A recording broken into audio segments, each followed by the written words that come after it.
Running చేసే చాలా మందికి సైడ్స్ పెయిన్ వస్తూ ఉంటాయి. ఆ పెయిన్ అనేది ఎందుకు వస్తుంది, ఆ పెయిన్ రాకుండా ఉండడానికి ఏం చేయాలి, ఈ వీడియోలో ప్రతి ఒక్కటి క్లియర్ కట్ గా ఎక్స్ప్లెయిన్ చేస్తాను. వీడియో ఎండ్ వరకు చూడండి. కోర్ పవర్ లేకపోవడం వల్ల ఈ పెయిన్స్ అనేవి వస్తుంటాయి. ఇలాంటి ఇన్ఫర్మేషన్ వీడియోస్ రోజుకి ఒకటి నేను మీ ముందు పెడతాను.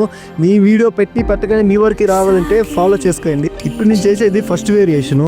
ఈ రోజు వచ్చేసి 4 వేరియేషన్స్ మీకు చెప్తాను. ఇది పార్ట్ 1. పార్ట్ 2లో ఇంకో 4 వేరియేషన్స్ చెప్తాను.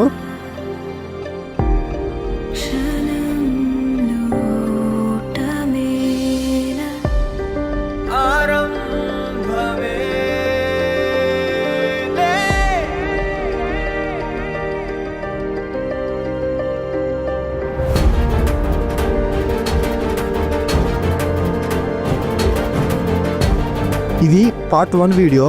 పార్ట్ 2 వీడియో తర్వాత అప్లోడ్ చేస్తాను. ఇది ఓన్లీ సైడ్స్ పెయిన్ వచ్చిన వాళ్ళకే కాదు, ఫ్యాట్ లాస్ అవుదాం అన్న వాళ్ళకి కూడా ఇది యూజ్ అవుతుంది. ఇలాంటి మోర్ ఇన్ఫర్మేషన్ వీడియోస్ కోసం మన ఈశ్వర్ ఫిట్నెస్ సెంటర్ని ఇప్పుడే ఫాలో చేసుకోండి. Thank you so much.